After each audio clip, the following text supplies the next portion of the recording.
بسم اللہ الرحمن الرحیم۔ السلام علیکم ورحمۃ اللہ وبرکاتہ۔ معزز طلباء کرام، آپ سب کیسے ہیں؟ آج ہم کتاب ہدایہ جلد رابع میں کتاب القسمت کے اندر سبق نمبر 68 کو پڑھیں گے۔ ہمارے سبق کی ابتدا قال وَيَجِبُ أَن يَكُونَ عَدْلًا کی عبارت سے ہوگی، اور ہمارا سبق لا ولایت لہم علیہ کی عبارت پہ مکمل ہوگا۔ آئیے پہلے اپنے آج کے سبق کی عبارت کو پڑھتے ہیں۔ بسم اللہ الرحمن الرحیم۔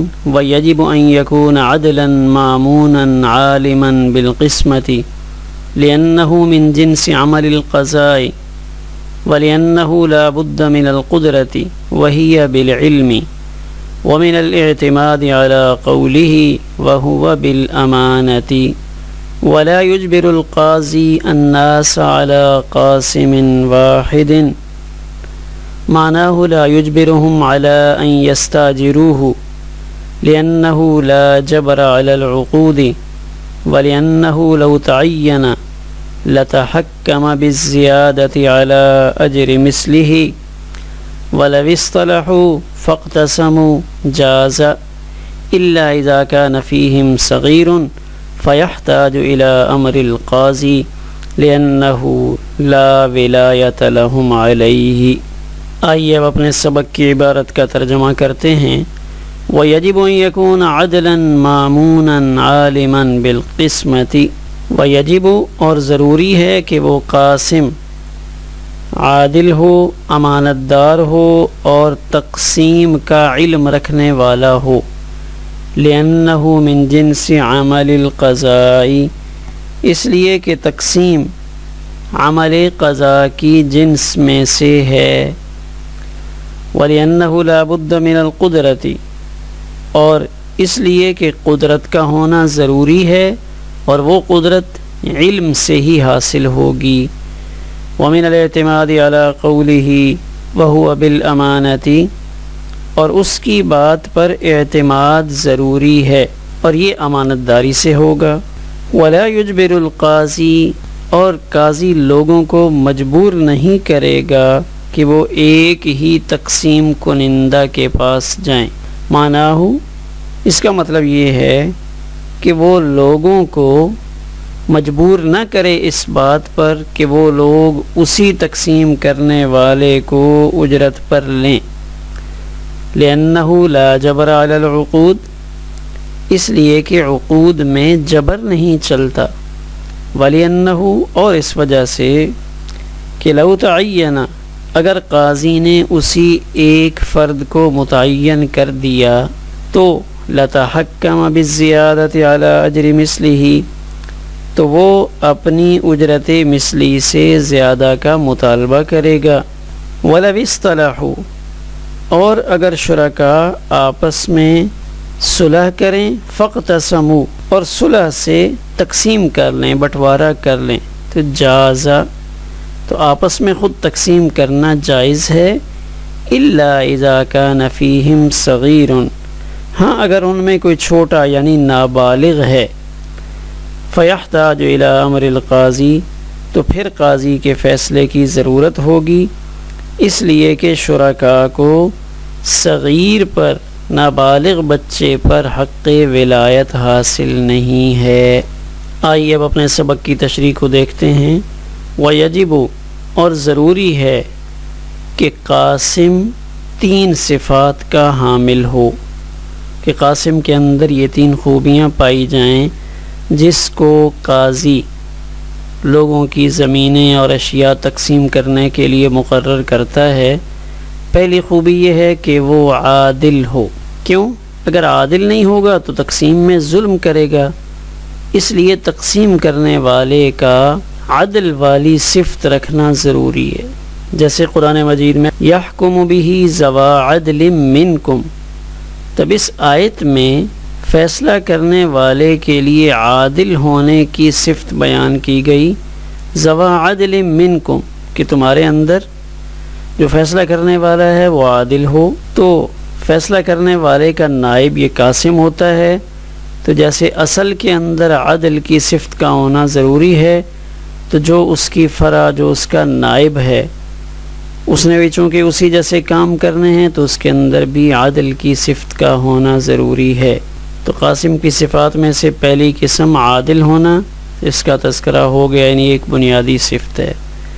دوسری صفت ہے امین ہونا، ان خیر من استاجرت القوی الامین، کہ وہاں قرآن مجید میں سورۃ القصص میں تذکرہ ہے کہ جس کو آپ اجرت پہ لیں اس میں سے بہترین شخص وہ ہے ایک تو طاقت رکھتا ہو، قوی، اس کام کو کرنے کا اہل ہو، امین، دوسرا کہ وہ امانت دار ہو۔ یہ قاسم کی دوسری صفت ہے، یعنی اس آیت میں اشارہ ہے کہ جب آپ کسی کو تقسیم کرنے کے لیے اجرت پر لائیں تو وہ امین ہونا چاہیے، کیونکہ اگر وہ امین نہیں ہوگا تو تقسیم صحیح نہیں کرے گا اور ہو سکتا ہے کہ وہ مال میں خیانت کر ڈالے۔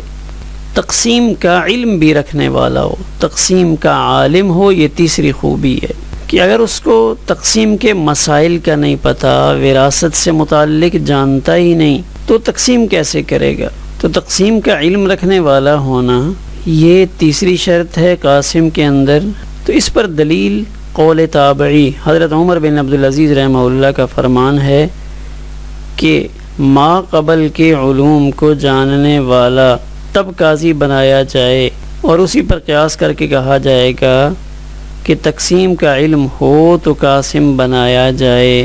تو یہ تین شرطیں بیان کی کہ قاسم کے اندر یہ تین شرطیں ان کا موجود ہونا ضروری ہے۔ کیوں؟ اس کی دلیل دے رہے ہیں، لِأَنَّهُ مِن جِنْسِ عَمَلِ الْقَضَاء، اس لیے کہ تقسیم بھی قاضی کے کاموں میں سے ایک کام ہے، جو ذمہ داریاں قاضی نبھاتا ہے تو وہی کام قاسم نے بھی کرنے ہیں، لہٰذا جو صفات قاضی کے لیے مطلوب ہیں وہی صفات قاسم کے لیے بھی مطلوب ہوں گی۔ تو لِأَنَّهُ مِن جِنْسِ عَمَلِ الْقَضَاء، اس لیے کہ یہ قضاء کے کاموں میں سے ایک کام ہے، ایک دلیل۔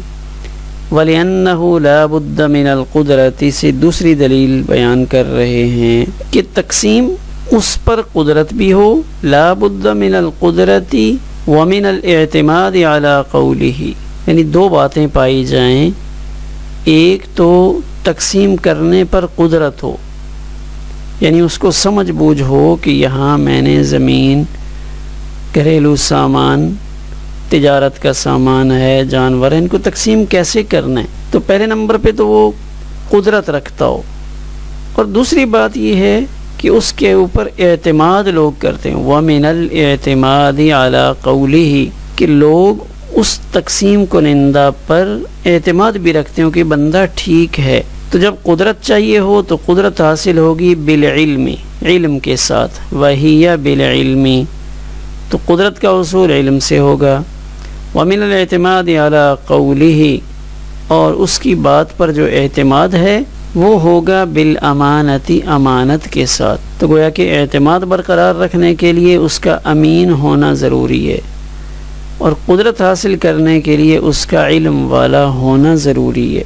وَلَا يُجْبِرُ الْقَاضِي النَّاسَ عَلَىٰ قَاسِمٍ وَاحِدٍ، یہ ایک نیا مسئلہ شروع کر رہے ہیں کہ قاضی جب تقسیم کنندہ متعین کرنا چاہے، کرنے لگے، تو قاضی سارے شہر کو، ساری آبادی کو اس بات پر مجبور نہیں کر سکتا کہ آپ سارے لوگ وہ فلاں شخص، اس کو میں نے قاسم بنایا ہے، سارے اسی سے تقسیم کرواؤ۔ تب وہ ایک تقسیم کرنے والا ہے جس کو قاضی صاحب نے مقرر کیا ہے، اور تقسیم کروانے والے بہت زیادہ ہیں، تب ازدحام کی وجہ سے مسائل پیدا ہوں گے۔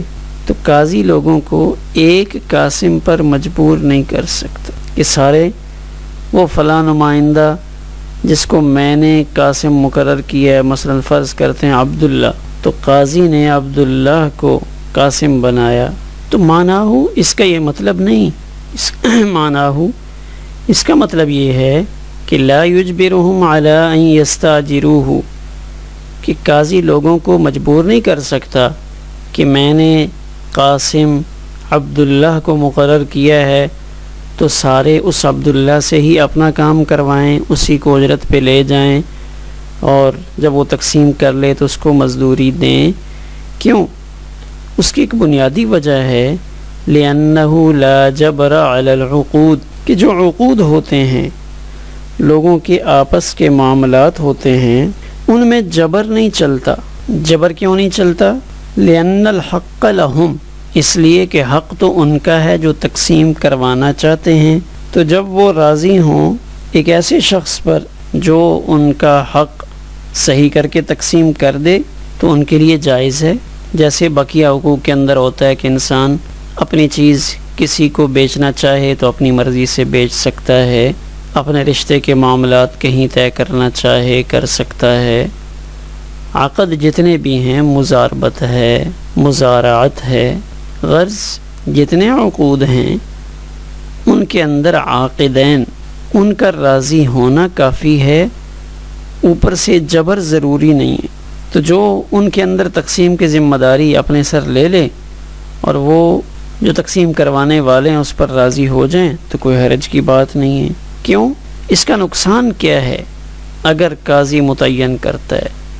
تو وَلِأَنَّهُ سے اس کو بتا رہے ہیں لَوْ تَعَيَّنَ اگر قاضی متعین کر دے گا کہ میرے اس ایریے میں سب نے جو کچھ بھی تقسیم کروانا ہے، خصوصاً زمینیں، وراثت کی چیزیں، تو وہ سارے عبداللہ نامی قاسم سے کروائیں گے. تو اگر اس کی طرف سے متعین کر دیا جائے تو لَتَحَكَّمَ بِالزِّيَادَةِ عَلَىٰ أَجْرِ مِثْلِهِ تو اس میں ضرر ہے کہ وہ یہ سمجھ لے گا کہ اب میرے علاوہ اور تو کوئی اس کام کو کرنے والا ہے نہیں، سب نے میرے سے ہی کروانا ہے. تو ممکن ہے وہ اپنے دام بڑھا دے، منہ مانگی قیمت وصول کرنا شروع کر دے. تو وہ اجرت مثلی یعنی جو اس کی ایک مقررہ فیس ہے اس سے زیادہ لینا شروع کر دے گا. تو یہ زیادتی ہے. تو اس میں ان لوگوں کو ضرر میں مبتلا کرنا ہے. فیہ ضرر علیہم تو اگر ایک کو متعین کریں تو اس میں لوگوں کا نقصان ہے. کیا نقصان ہے؟ کہ وہ لوگ مجبور ہو جائیں گے اور جو فیس وہ مانگے گا ان کو دینی پڑے گی. وہ لوگ سمجھتے ہیں کہ اس کے علاوہ اور تو ہے نہیں اور ہمارا کام کون کرے گا اگر یہ نہیں کرتا. تو خصوصاً ایک ایسی جگہ پہ جہاں کام بہت زیادہ ہو تو ایک قاسم سے کام لینے میں علاقے بھر والوں کے لیے مشقت ہے. تو اس میں 3 وجوہات ہو سکتی ہیں. پہلی وجہ کہ اگر کام بہت زیادہ ہی ہے اور تقسیم کرنے والا صرف ایک ہو تو لوگوں کو اس ایک تقسیم کنندہ سے اپنی باری لینے میں دقت ہوگی، اس لیے ایک قاسم پر مجبور نہ کرے. دوسرا یہ کہ اگر وہ ایک ہوگا تو وہ اجرت زیادہ طلب کرے گا جس میں عوام کا ضرر ہے. تیسرا اس میں اثر صحابی موجود ہے، یعنی صحابی رسول صلی اللہ علیہ وسلم کا قول اس میں موجود ہے. مصنف عبد الرزاق کی روایت ہے کہ لوگ اپنے اپنے قاسم سے اجرت دے کر حساب کرواتے اور تقسیم کرواتے تھے، جس سے معلوم ہوا کہ ایک قاسم متعین کرنا ضروری نہیں. وَلَوِ اصْطَلَحُوا سے ماتن ایک الگ مسئلہ بیان کر رہے ہیں کہ اگر شرکاء آپس میں صلح کریں فَاقْتَسَمُوا اور خود ہی تقسیم کر لیں تو جازہ ایسا کرنا بھی جائز ہے. فَاقْتَسَمُوا خود تقسیم کریں یعنی اپنا معاملہ قاضی کے پاس نہ لے جائیں تو تب بھی یہ جائز ہے. لِأَنَّ فِي الْقِسْمَةِ مَعْنَى الْمُعَاوَضَةِ کیوں؟ اس لیے کہ تقسیم میں معاوضہ کا معنی پایا جاتا ہے. تو جب رضامندی سے آپس میں تقسیم کر دیں گے تو رضامندی سے ان کا یہ معاملہ مکمل ہو جائے گا. ہاں اس میں ایک صورت استثنائی موجود ہے کہ جب یہ شرکاء آپس میں تقسیم کر رہے ہیں، مثلاً 5 پائیں، 4 تو بالغ ہیں، ایک نابالغ ہے، والد صاحب کا انتقال ہوا تو وراثت میں انہوں نے مکان چھوڑا، کچھ دکانیں چھوڑی، کچھ زرعی زمین چھوڑی، کچھ جانور چھوڑے. تو اب جب یہ آپس میں تقسیم کرنا چاہتے ہیں لیکن ان میں ایک نابالغ ہے، صغیر ہے، تو اب یہ خود تقسیم نہیں کر سکتے. اگر صرف 4 بالغ افراد ہوتے تو پھر وہ خود تقسیم کر لیتے، لیکن چونکہ ان کے اندر ایک صغیر موجود ہے لہذا صغیر کے موجود ہونے کی وجہ سے اب یہ فیحتاج الی امر القاضی، قاضی کے فیصلے کے محتاج ہیں۔ کیوں؟ قاضی کے پاس جانے کی کیا ضرورت ہے؟ تو کہتے ہیں لِأَنَّهُ لَا وِلَایَةَ لَهُمْ عَلَيْهِ، کہ ان میں سے کسی کو اس بچے پر کسی قسم کی کوئی ولایت حاصل نہیں ہے۔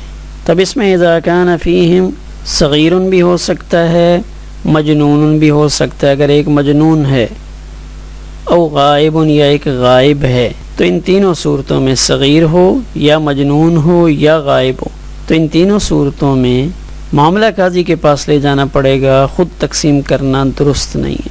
لِأَنَّهُ لَا وِلَایَةَ لَهُمْ عَلَيْهِ، ان سب کو جو ولی ہیں، سرپرست ہیں، ان کو صغیر پر کوئی ولایت حاصل نہیں ہے۔ تو اب یہ صورت ایسی ہے کہ ان میں کوئی بچہ ہے، اس کا باپ بھی نہیں ہے، اس کا وصی بھی نہیں ہے، تو اس صورت میں قاضی کے فیصلے کی ضرورت پڑے گی۔ ہاں اگر اس کا باپ موجود ہے یا اس کا وصی موجود ہے پھر الگ صورت ہے۔